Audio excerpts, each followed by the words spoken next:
Sometimes, to hear the voice of the future, we must go where silence speaks louder than anything else.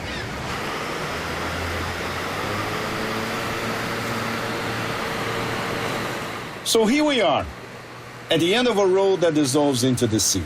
That's where our story begins.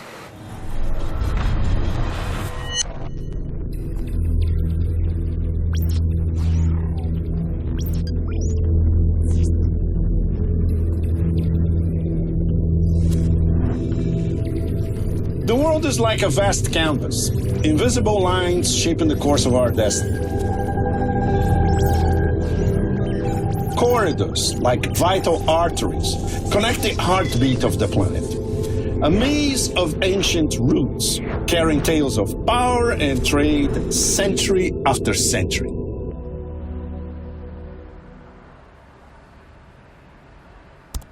Some places can't be understood just by looking at a map. You have to walk them, breathe the air, listen to the signs hidden in their silence. Iran is one of those places. I'm Pepe Escobar, geopolitical analyst. For decades, I followed countless trails where power moves, from the west down to the east. But no land has gripped my mind the way Iran has. Rooted in history, yet always reaching toward the future. And a land that once again just might rewrite the rules of the game. So here I am, searching for something that's been largely overlooked and unheard.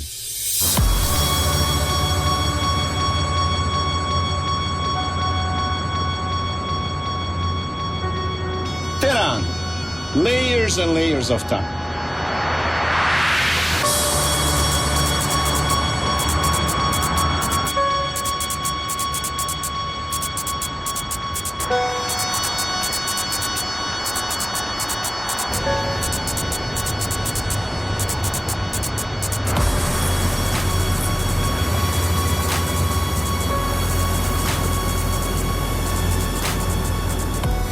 It's imperative to come to the brain of Iran's decision-making, where maps are drawn and pieces in the chessboard are moved. Tehran is not just the capital of Iran. It may soon become the capital of a new Eurasian project, somewhere between Shanghai and St. Petersburg.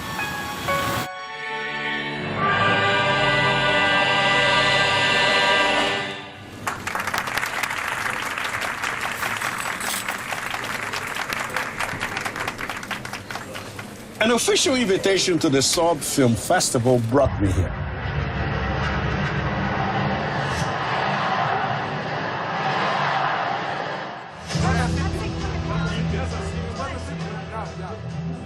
I am a geopolitical analyst. I'm very well known in the West, in Russia. Iran is a priceless ancient bridge between East and West.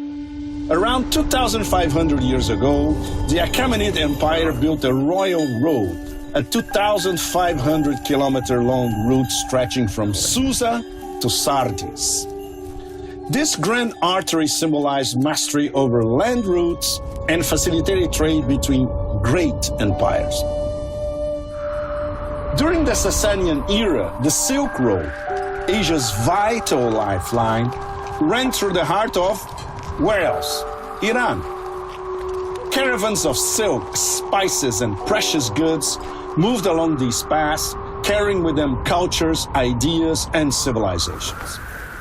In the Middle Ages, Islamic empires expanded both land and sea routes.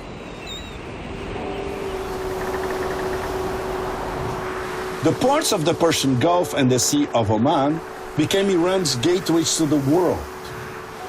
Today, Iran sits at a strategic crossroads between the Caspian Sea, the Persian Gulf, and the overland routes of the Caucasus and Central Asia.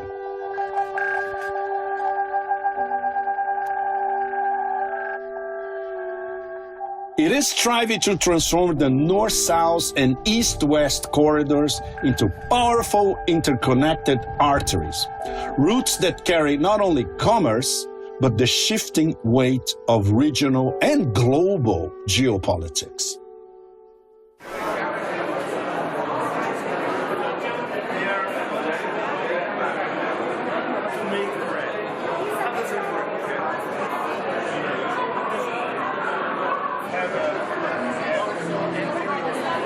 Recognize the new generation when they are like your work is X.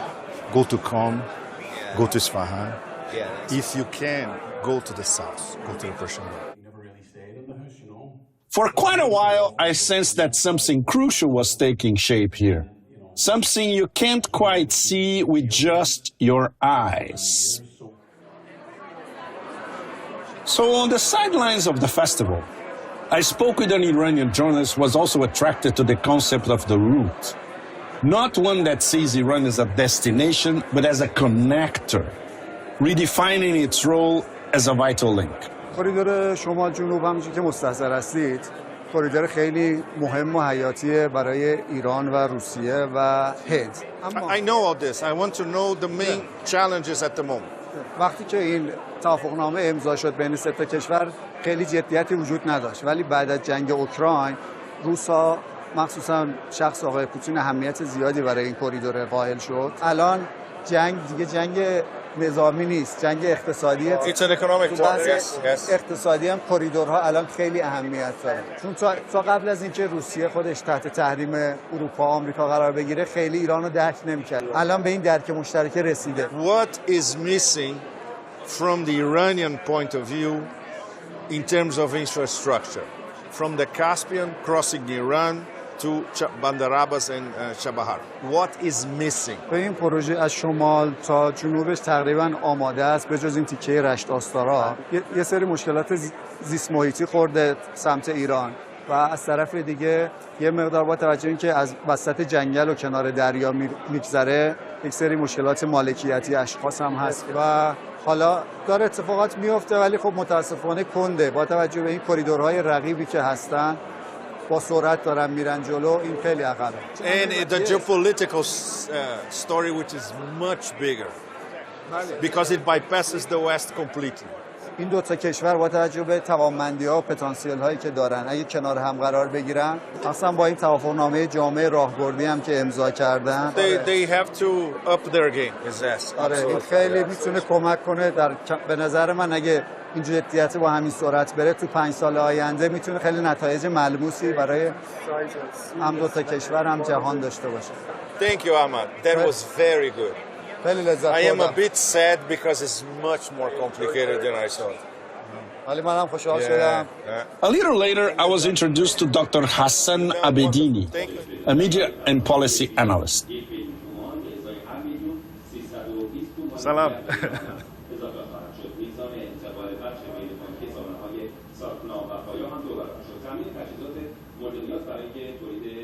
سلام. Salam.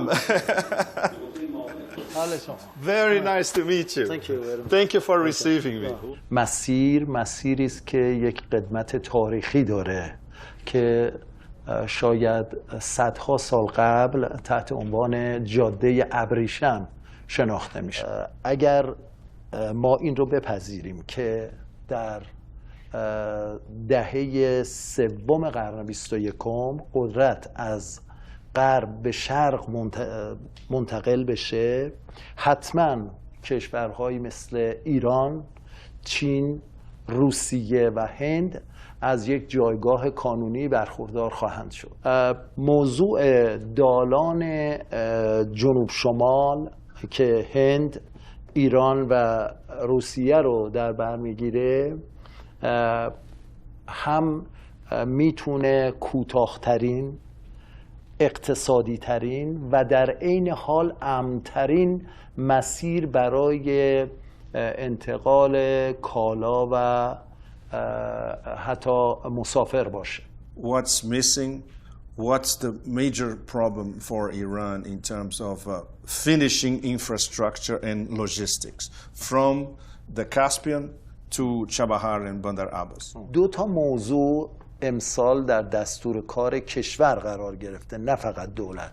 یک، اقتصاد دریا محور دوم دالان‌های شمال جنوب، یعنی کریدور شمال جنوب. یک تفاوتی بین راه آهن ایران با راه آهن روسیه وجود داره. این دوتا به هم وصله، فقط وقتی که میخواد منتقل بشه، چون راه آهن روسیه یک مقدار پهن‌تر هست، باید یک در واقع آداپتوری بین اینها به وجود بیاد که بشود واگن‌های ایران روی ریل روسیه انجام بشه که الان داره به صورت در واقع موردی این اتفاق میفته. So, okay, example. You have cargo coming from St. Petersburg to Astrakhan very fast. So arrives in Astrakhan, he has to cross the Caspian to the northern Caspian Iranian port. Can this be done quickly in 1 year? بر اساس برآوردی که شده، دولت جدید در صدد هست که کمتر از 1 سال آینده این رو به صورت کامل به بهره برداری برسونه. Within a year. New questions emerge, questions that could only be pursued up close. So I had to hit the road and see for myself. Iran was reshaping regional equations, so I decided to start my journey from the north, where some of the answers might still be hidden.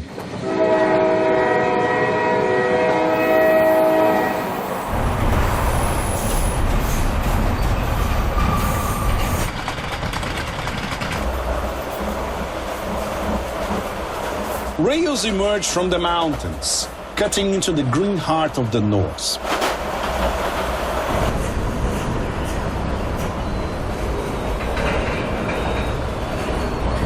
From Bandar Abbas to Rasht, this line is part of a much larger project, the International North-South Transportation Corridor, INSTC. This is not just a route. It's a complex chessboard where geopolitics plays out, connecting Iran and wider Eurasia.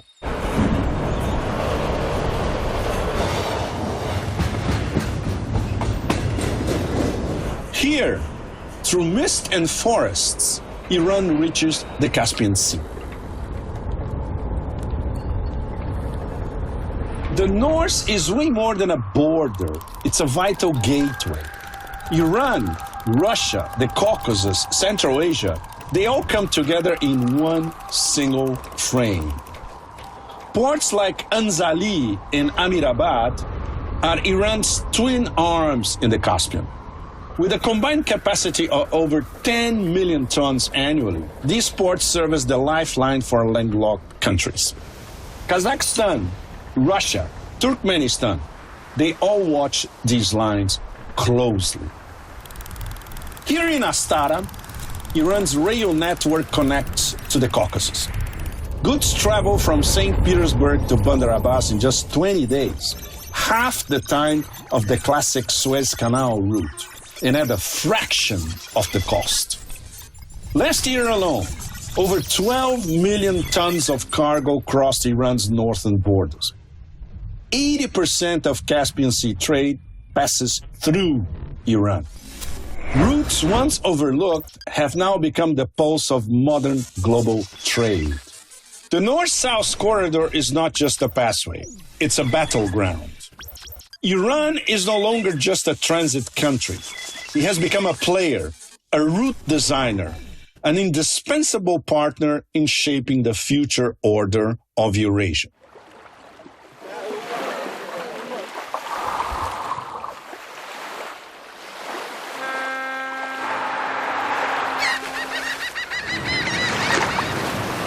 We are about to get into the Caspian. This is just a little branch, right? But then when you get to the Caspian, you see everything that's at stake. This is Bandar Anzali, overlooking the Caspian Sea, connected to Russia, Kazakhstan, and Turkmenistan. The volume of trade with Russia through this port grows every year. How these Russian imports will keep coming to Iran if preferentially navigating the Caspian from Astrakhan to Bandar now, or through, let's say, a left of the Caspian highway plus railway. That's a very, very long story. We will address it throughout our long story.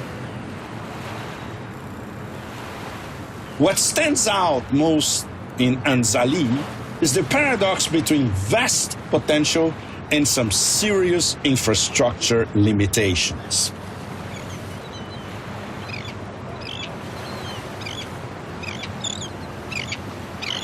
Iran's greatest need now is a rail connection to the national and international networks.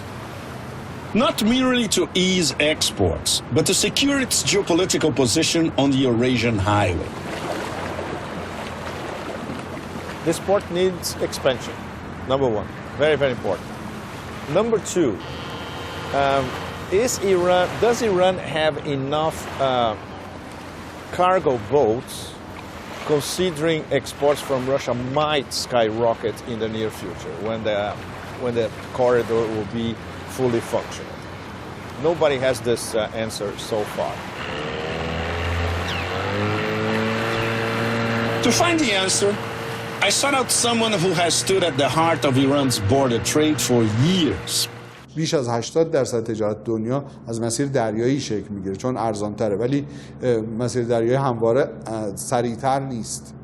در حوزه تجارت خارجی ما نزدیک به 180 میلیون تن کالا وارد یا خارج میشه و این واردات صادرات ما هست و بیش از 22 میلیون تن ما عرض شود که ترانزیت عبوری ما هست و ما ظرفیت بندری ما نزدیک 290 میلیون تن تا 300 میلیون تن هست، در صورتی که ما سال گذشته 235 میلیون تن از اون رو استفاده کردیم. پس حدود 60 میلیون تن دیگه ما ظرفیت خالی داریم که این اگر به ترانزیت ما و اصل کریدوری ما اضافه بشه هیچ خللی در وظایف کاری و عبور امور ما اتفاق نمیفته، ولی میتونه یه فرصت بزرگی باشه در اینکه کشور ما در تثبیت کریدوریش، در تثبیت ترانزیتیش ازش استفاده بکنه. ظرفیت خیلی وجود داره، مضاف بر این که ما عضو بریکس هم هستیم و این کریدور میتونه کریدور اصلی جنوب به شمال بریکس هم باشه. مسیر درست هست ولی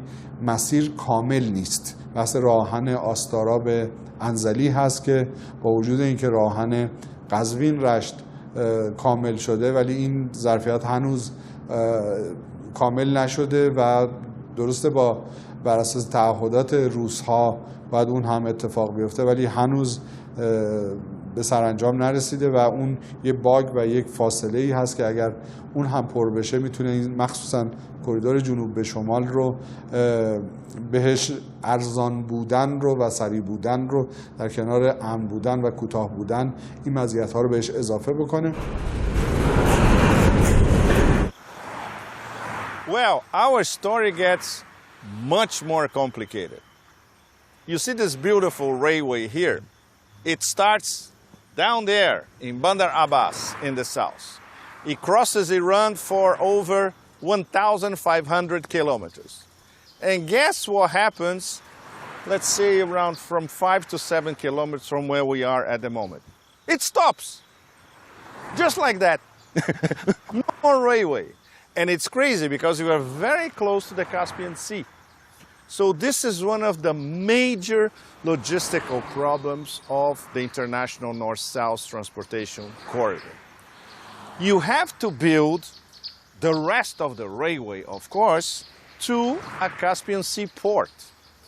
So how you're going to do it? And this is one of the major problems at the moment because it involves building a stretch of the railway.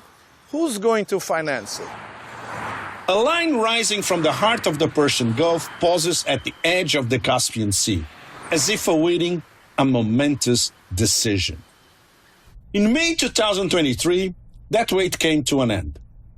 Tehran and Moscow, under the weight of Western sanctions, forged an agreement that is rewriting Eurasia's transport map. Tehran and Moscow have found a new language under pressure: rail, continuous and southbound.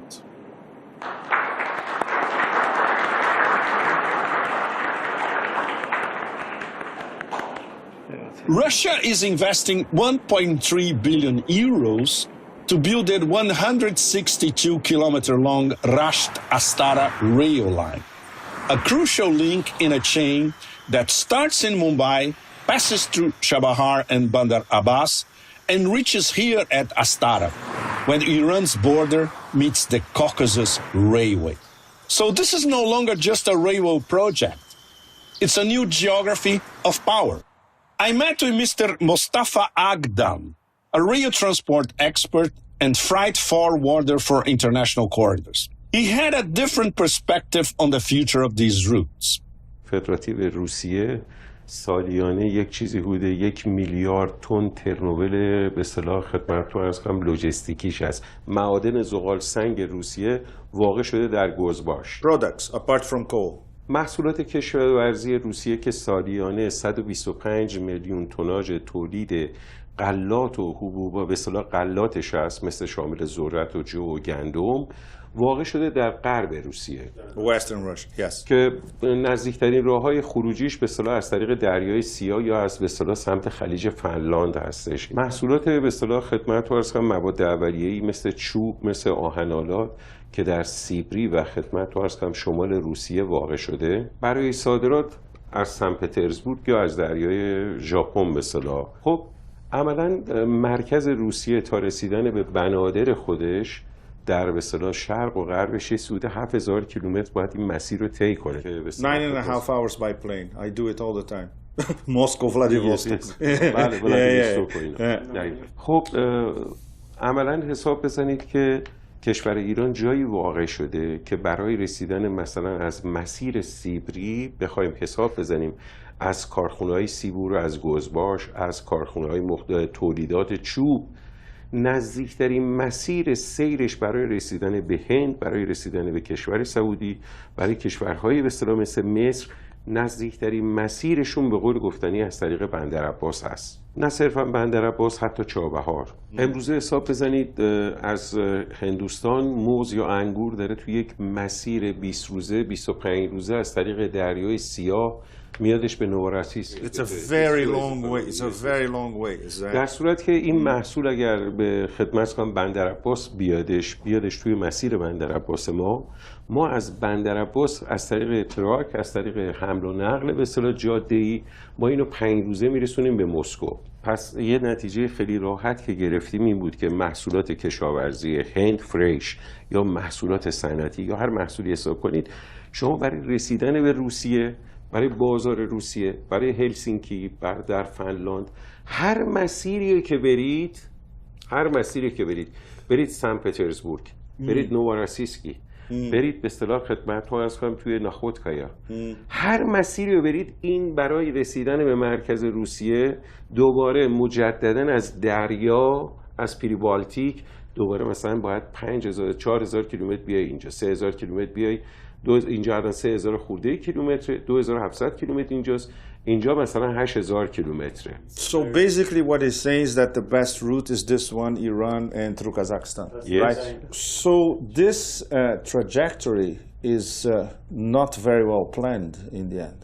Is this what you're saying? من اعتقاد دارم که این راه And you still need to build this stretch through Rasht. اصلا ساختن این با سرمایه گذاری ایران منطقی نیست. Well, the Russians said that they were going to finance this stretch. سرمایه گذاری که روسا میخوان بکنن فاینانس میکنن، شما بعد از به قول گفتنی 5 سال 6 سال این مبلغ رو با بهره و سود برگردونید. این سرمایه گذاری باید به حالت بیوتی باشه واسه کشور مثل روسیه که سرمایه گذاری کنه برای ساخت این موضوع.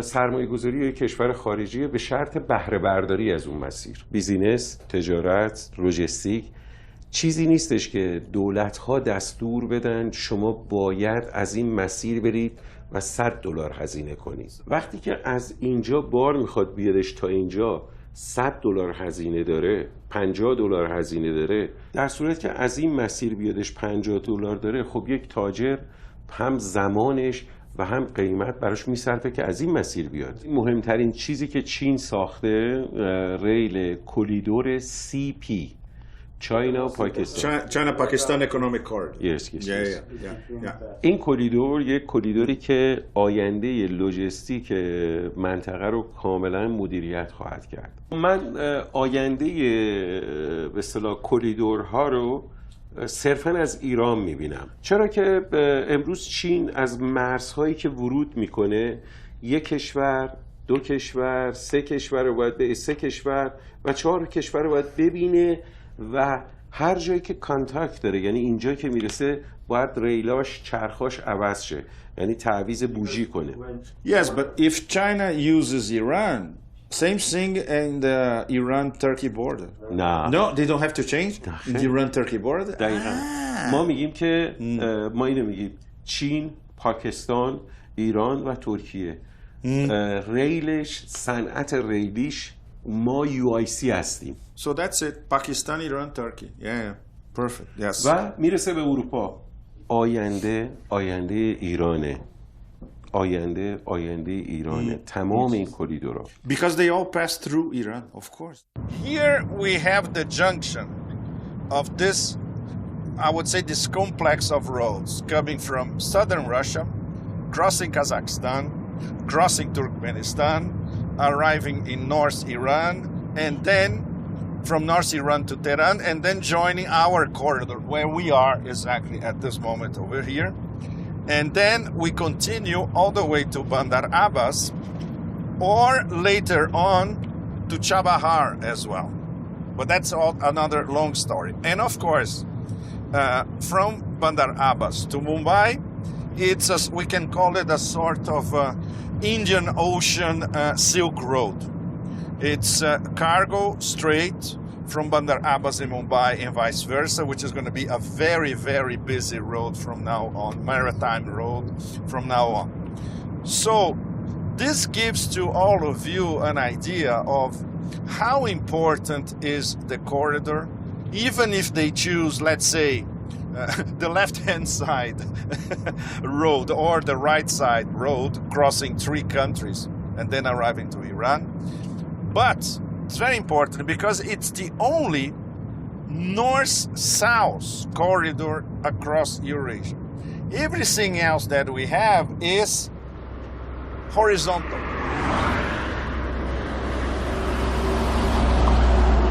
The road from Tehran to Bandar Abbas is a vital artery of Iran's trade, a route that trucks and vehicles carry the nation's goods to ports and beyond.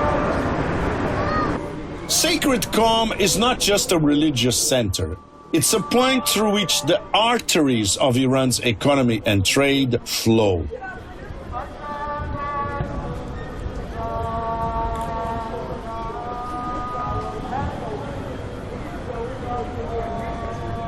The North-South corridor passes through here, of course, where faith and politics are interwoven. It's decorative. And the transit routes carry not only cargo, but vital information.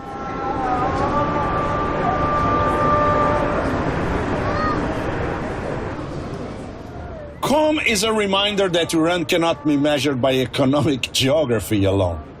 To understand it, one must listen to its history and culture, to the meaning cities bring to the roots they lie on. And finally, I arrived in Isfahan, a diamond of a city where you can hear history echo in every stone and every brick.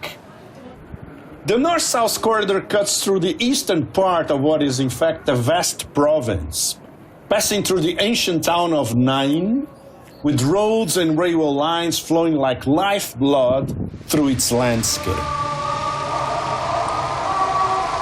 In Naqsh Jahan Square, where Persian Islamic architecture tells a story of 1,000 years old, the quiet murmur of prayer blends with the bustle of the bazaar, a living testament to the cultural vitality of a people seizily connecting history with the future. In the surrounding markets, I found crafts born not just out of trade, but of identity and art, and took home, of course, a few keepsakes, each telling a story of Iran, past and present. This is fantastic. Where is it from exactly? Do you know? Saras. Where is it? Where's Saras? Northeast on the border of Iran and Afghanistan. Like Northeast. Okay, like northeast. 20 kilometers away from the border. The North-South corridor is not just a route for never been to goods. that part. It's a bridge between cultures and commerce, between past and future, between tradition and modernity.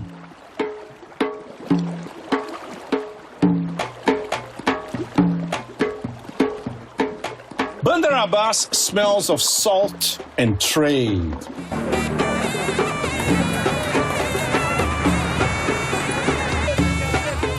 This is the deep south, where the land speaks to the sea.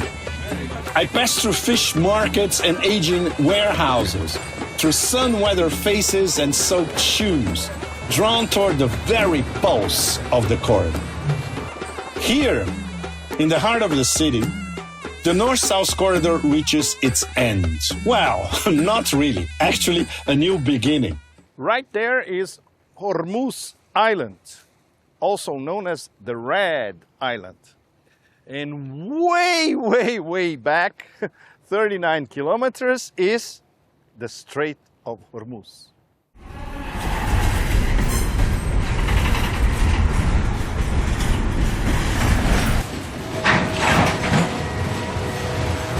The railway from the Caucasus, the highway carved through the desert, the containers that have crossed thousands of kilometers, they all converge here. Key question: where next? Which direction? Which port? Which horizon? Bandar Abbas is the corridor's last stop on land, and within it lies the Shahid Raja'i port, Iran's strategic terminal on the Persian Gulf. A place where trade is no longer measured in dollars, but defined by the geometry of power.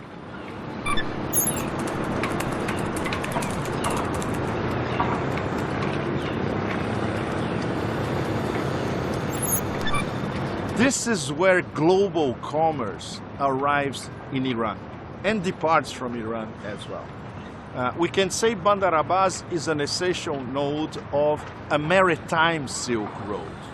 And that involves major players. Involves not only Russia, Iran, and India as part of the international North-South transportation corridor, it also involves China. This is technically also part of China's new Silk Road. Here, every day, thousands of tons of cargo from China, India, and Central Asia are loaded and unloaded. This port forms the backbone of Iran's trade.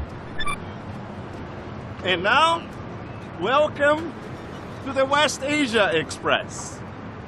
Coming and everything coming and going from West Asia, where we are.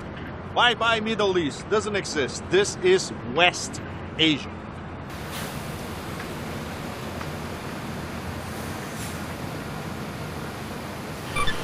From Shanghai to Mumbai, from St. Petersburg to Astrakhan, all routes converge here.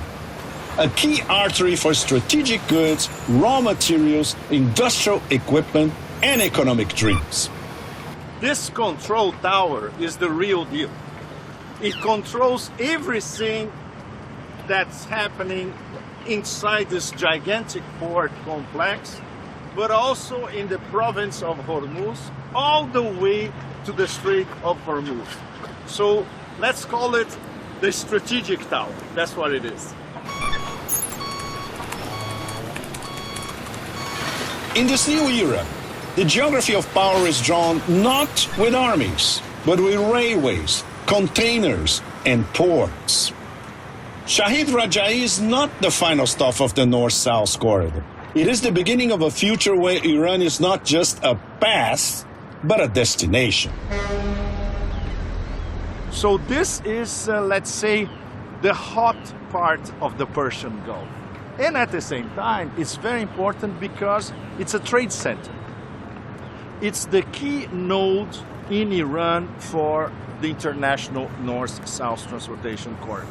So reminding all of you, St. Petersburg, Astrakhan, the Russian port in the Caspian Sea, across the Caspian or roads to the right or to the left of the Caspian, crossing Iran from Tehran, arriving here, and here, Bandar Abbas.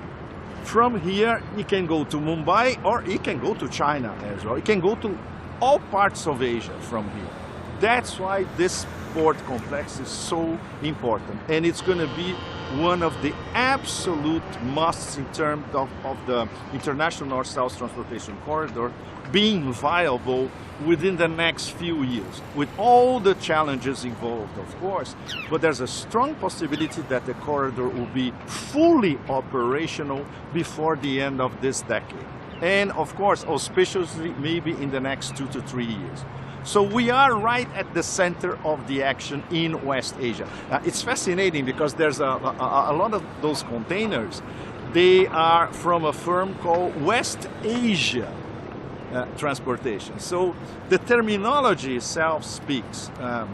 Bye-bye to the old Middle East, which was a configuration by the former British Empire. The correct terminology to everything that is happening around us is West Asia.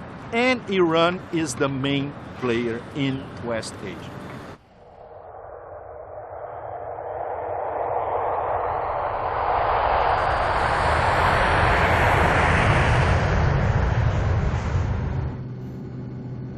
The southern sky was bright, not with light, but with a hidden possibility. Down below, where the sea narrows and the paths of oil and politics merge, geography is no longer a map, it's an equation. Every day, 1/5 of the world's oil flows silently go through this strait. But nothing here is truly silent. The winds from Oman carry the hum of tankers, and from above, I watched as power moved across the water. We were headed to Chabahar, a remote point, now standing at the center of tomorrow's game.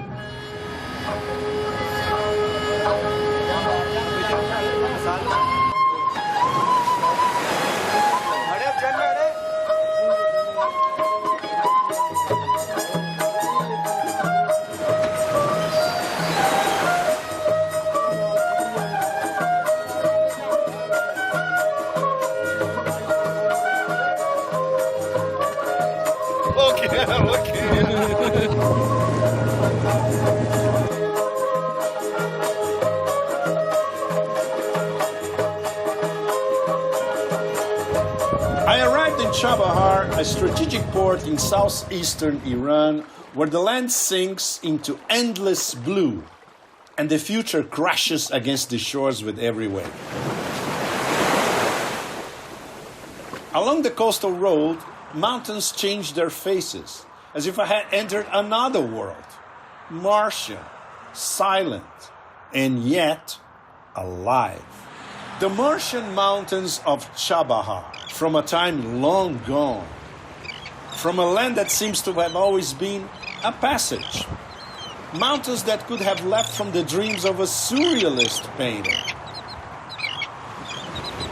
To the east of Chabahar lies the port of Beris. Yeah, Bris. Calm, yet alert, like the watchtower of the south. Fantastic. Not just a fishing village, now a vital link in a global chain.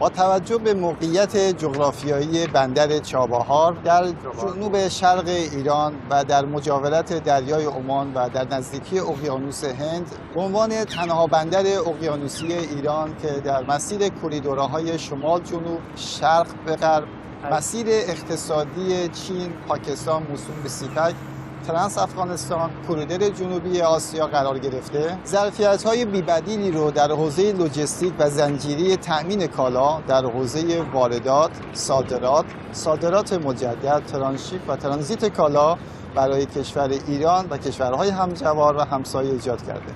در حال حاضر انتقال کالا از کشورهای شرق آسیا و حوزه خلیج فارس از مسیر دریایی سنتی کانال سوئز به اروپا، روسیه، قفقاز، آسیای میانه به طول 16,000 کیلومتر در حال انجام شدنه که اگر انتقال این کالاها از مسیر ایران و بندر چابهار انجام بشه، این مسافت به 7,200 کیلومتر کاهش پیدا میکنه. در بعد هزینه 30%، مسافت 40% کاهش و مقرون صرفه است.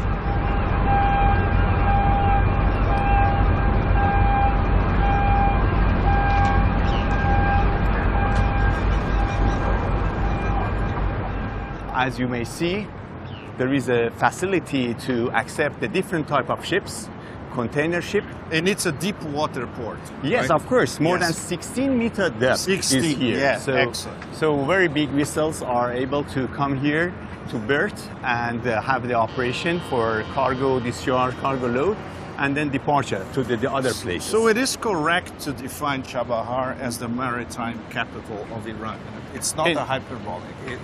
It's straight to the point. Sure. So Asian shipping lines are already using Chabahar? Some of them, yes. Some of them. Yes. Do you plan, maybe not for the moment, is there some sort of synergy between Chabahar and Gwadar? See, Because I listened, I read some stuff, but it's very up in the air. yeah. Yeah, of course. There is a lot of discussion about Exactly, the yes. Chabahar and Gwadar. Yeah. The distance between these two ports are not too much. So It's one 80 of- kilometers. Yes, is Yeah. exactly close to each other. Yes. But the difference between us and them is the hinterland. Exactly. Yeah. In terms of the international north-south transportation corridor, is there going to be a synergy between Bandar Abbas and Chabahar? And which one will be more important for the corridor, Bandar Abbas or Chabahar? I can say if you look to the Iranian, to international north-south transit corridor, Bandar Abbas and Chabahar are two wings for one bird. Two wings, okay. So, Chabahar is more closer to China, more closer to India. So it means the ships can reach this place at least 2 days sooner than Bandar Abbas. So there's a 2-day difference between here and Bandar Abbas. Fantastic. Can we continue our conversation in your office? Of course, because outside is hot. Before we melt down. Yeah. Thank you. Okay, thank you very much. I invite you to come with me. Continue over there. Okay. We were comparing Chabahar with Gwadar, and Yeah. you told me something, I Yeah. would say absolutely essential, that Chabahar is a provider for the Iranian hinterland, and while Gwadar is more or less isolated in the Arabian Sea. Could you please elaborate? When you are looking to the map, you will find out there is at least 5 provinces with population. Around 20% of total population of Iran are living on that place. So it means Chabahar has 2 potential. The first potential is related to those activities which is related to the people who are living in that place, in that 5 provinces which I mentioned to you. And the other thing is close distance to the other countries like Afghanistan and the countries located at the east of the Caspian Sea. So this is my view on what's happening when you are comparing between Chabahar and Gwadar. Can we say at the moment that the international north-south transportation corridor coming and going through Chabahar is already on? Right. We have some cargo from Afghanistan exporting from here. Arrival cargo to Afghanistan transiting from Chabahar. And also Uzbekistan, Kazakhstan, Turkmenistan, all these countries are very interested to use the potentials of Chabahar. Every day by day, we will see more and more interest, more and more guests are coming here to see what's happening here. And then based on that, to send their cargoes to. How long does it take for a cargo ship from Chabahar to Mumbai? And how long does it take from Chabahar to Shanghai, Eastern China? Okay, if we are talking about India, from Mumbai to Chabahar 4 days, and to China 12 to 15 days, and vice versa. And vice versa. Again. So it means Chabahar made Middle East closer to China. Would you say that the Chinese sooner or later will invest directly in the expansion of Chabahar? Chinese will be very soon interested on Chabahar because Chabahar is a gateway for Iranian people and a gateway for the other countries around Iran. And if they can make some investment here, they will have better situation to attract more cargoes with less charges. And in this is very interesting because it would mean an extension of the international north-south transportation corridor. Because so far, technically, it's Russia, Iran, India. But soon it could become Russia, Iran, India, China. And in Iran, two corridors are very important. One of them is International North-South Corridor, and another corridor, which is subsidiary of that, is East Axis of Iran. East Axis, yeah. Which is connecting Iran to the Afghanistan and the other countries located at the eastern part of the Caspian Sea. So would you say that the overall strategy of positioning Chabahar as essential for not only the north-south corridor, but other corridors, do you think it's the right strategy at the moment? Right, of course. Chabahar is a gateway, new gateway. We are, as Iranian, we are not only dependent on one port of Bandar Abbas. We should have alternative for our domestic trade. For international trade also, we have a lot of opportunities to bring the investment of the other countries to make some facilities here and enjoy the advantages of that. So it means a combination between domestic trade and international trade, which could be integrated in Port of Chabahar.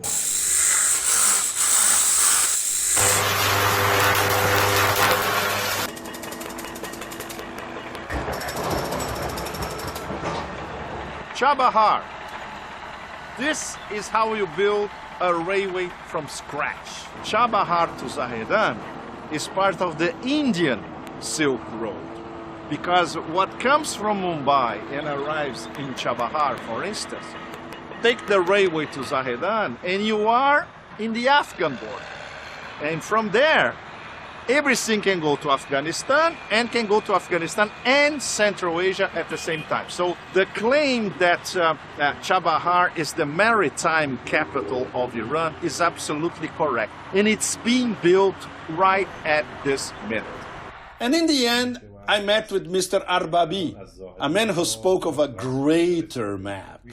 A map in which Chabahar is not merely a port, but a rising economic pole. A chain of logistics, production, and export, all springing up from one simple, powerful element. Location, location, location. When is the railways going to be finished? I saw the beginning of when it's going to be finished, because we had different numbers. ما امیدواریم یعنی این پروژه که پایان سال شمسی یعنی پایان سال ایرانی تا پایان سال ایرانی کارش تموم بشه و وصل بشه. Could you explain briefly how does it work? The free trade zone. For instance, I am an investor from China. I want to use your free trade zone. How does it work? Free zone of Iran have many facilities for the investors. For example, for the tax. We can give investors 20 years free tax. Free tax, yeah. 20 years. Yeah. And so they can bring equipment for the factories by zero REX. Yeah.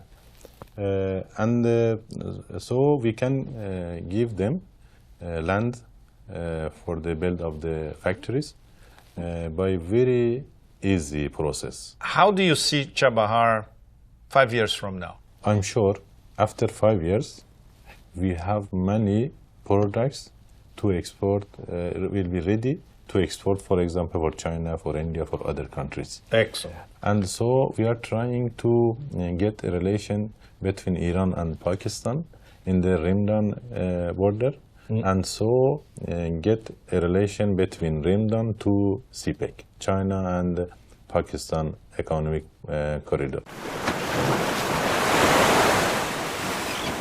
And here, everything ends. Now, everything actually begins at the edge of Iran, at the edge of Asia, where land speaks with the sea, and the sea entrusts its secrets to distant empires. So we are at the Iran-Pakistan border. As you can see, no Salafi jihadis around. No CIA, no MI6, but they must be around here anyway. So this has been an extraordinary trip, tracking the international north-south transportation corridor all across Iran, from the Caspian, across central Iran, all the way here to Bandar, Abbas, and Chabahar, and the Iran-Pakistani border. So you may have now, let's say, a more firm idea about the strategic importance and the strategic relevance of the international north-south transportation corridor. The landscape around here in the Sea of Oman is absolutely breathtaking. This is one of the most beautiful places in the world. And from now on, in Chabahar, for instance, which is an enormous building site, the maritime capital of Iran, the potential for expansion, for trade, for integration, Eurasia integration, Russia, Iran, India, is absolutely limitless. This is not just a border, it's a gateway between dreams and power, between today's geopolitics and tomorrow's geoeconomics.